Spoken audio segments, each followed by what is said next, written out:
Audias Flores Silva, mejor conocido como el Jardinero, por quien el gobierno de Estados Unidos ofrece hasta $5 millones a cambio de información que lleve a su detención. In Mexican organized crime, a sense of uncertainty has continued to grow over the years. The whereabouts of the authorities' top target, Nemesio Oseguera Cervantes, have remained unknown for a long time. With a reward of $15 million on his head, he has led the list of the most wanted for years. As happened previously with Ismael El Mayo Zambada, rumors have begun to circulate about a deteriorating state of health due to kidney failure, and even about an alleged death caused by coronavirus in 2020. As a result, other fugitives have begun to gain relevance within the organization, known as the Four Letters. This is the case of an individual known by the alias El Jardinero, or the Lord of the Flowers, the alleged right-hand man and possible successor of El Mencho within the Jalisco New Generation Cartel. His real name is Audias Flores Silva. It is known that he was born on November 19, 1980, and is originally from Huetamo, a city in the state of Michoacán, the same state where El Mencho was born. Over the course of more than 30 years of criminal activity, he has used several aliases, including El Audi, El Comandante, El Brado, and El Matajefes. According to investigations, he began his career as El Mencho's head of security and later took control of Nayarit, where he oversaw the production and export of fentanyl and other synthetic drugs to the United States, while also maintaining control over other municipalities. The profile drawn by Mexico's Ministry of National Defense describes him as a powerful crime boss with the ability to handle highly complex tasks, ranging from supervising the construction of private hospitals for the discreet medical treatment of El Mencho to acquiring heavy weaponry from suppliers in the United States and Europe. For the U.S. Department of the Treasury, Flores Silva controls illicit activities across much of Mexico's Pacific coast, where the country's most important commercial ports connecting with Asia are located, including Manzanillo and Lázaro Cárdenas. As of today, the United States Rewards Program offers up to $5 million for information leading to his capture or conviction. The Treasury Department also indicates that El Jardinero not only controls methamphetamine laboratories in several states, such as Zacatecas, Guerrero, Nayarit, Jalisco, and Michoacán, but also oversees the operation of multiple aircraft and clandestine airstrips used for illegal purposes. In Mexico, despite having been arrested once before, he still has pending matters with the justice system. He is accused of kidnapping, homicide, and attacks against members of the armed forces. El Jardinero is considered one of the 9 most wanted Mexican drug traffickers, alongside members of the Sinaloa Cartel, the Gulf Cartel, and the Beltran Leyva organization. In 2016, he was arrested again for allegedly being responsible for an attack against 15 police officers from the now-defunct Fuerza Única de Jalisco. He spent 3 years in the Puente Grande prison in Jalisco. He was later released and acquitted of those charges. However, on August 13, 2020, the District of Columbia issued a new indictment against him for the distribution of cocaine and heroin, as well as for carrying, using, and possessing a firearm in connection with a drug trafficking crime. Regarding his first arrest in Mexico, the State Attorney General's office managed to have a judge overturn the ruling that had freed him and instead sentence him to 45 years in prison.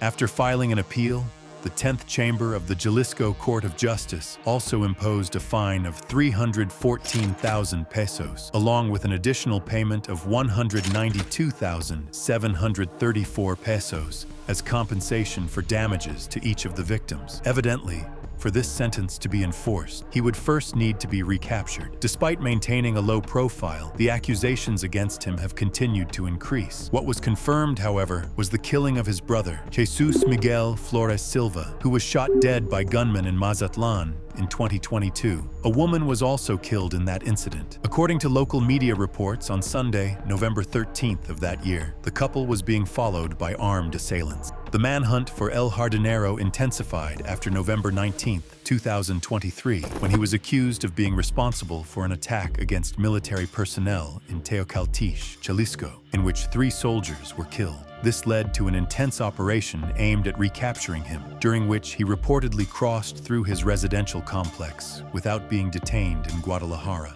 Dozens of social media users shared footage showing the arrival of armored vehicles at the luxury Kaima Park complex, as well as the deployment of uniformed personnel who entered several residential towers with weapons drawn in search of their target. On that occasion, the Navy only managed to arrest El Minitoy, a CJNG operator under El Jardinero's command. Authorities later reported that 2 apartments belonging to CJNG members were seized and that a person who had been held captive inside one of the residences was freed. The identity of the victim was withheld. As his notoriety grew, leaked photographs and rumors about his identity began to circulate, portraying him as a businessman and art collector, the owner of multiple properties in Nayarit. These reportedly include a ranch on the outskirts of San Blas and another property along the Dalias Trail in Bonatera. One of the cells linked to him maintains a strong rivalry with the armed wing of Mayito Flaco in Zacatecas, the MZ operational group also known as Flechas MZ, as both factions dispute control of the territory. The name Audias Flores Silva began to gain even more attention due to reports suggesting an alliance between the Jalisco Cartel and the Chapitos faction, led by Ivan Archivaldo Guzman. According to these reports, El Jardinero allegedly served as an intermediary to broker a strategic alliance between the 2 organizations. For years, Sinaloa had been an inaccessible state for El Mencho's criminal group, as it was entirely controlled by the organization led by Joaquin El Chapo Guzman and Ismael El Mayo Zambada. These groups were major rivals, even to the point that, years ago, 2 of El Chapo's sons were allegedly kidnapped. But in 2024,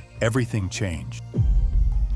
The internal conflict with El Mayo's son forced Los Chapitos to seek reinforcement from what had long been their enemy. At the same time, the Guasave cartel, led by El Chapo Isidro, gained strength, further weakening the control of Joaquin Guzman's sons over territory that had long been their main stronghold. Over time, the materialization of the alliance between the 2 groups became increasingly evident through social media. A video released by the CJNG confirmed the alliance, followed by additional signs such as logos and embroidered patches on tactical vests bearing the initials CJNG IIG, or Gente del Jardinero, the group operating under the orders of Audias Flores. It has become common to see these men, equipped with military-grade tactical gear, moving through towns and dirt roads as if there were no law above them. Rumors about a supposed death of El Mencho have continued to grow over time, along with the rising prominence of other members within the organization. This is the case of a man who is now seen as either the current leader or the most likely successor, although there are others who are also considered potential replacements. The role of El Jardinero has been significant in the territorial expansion of the Jalisco New Generation Cartel.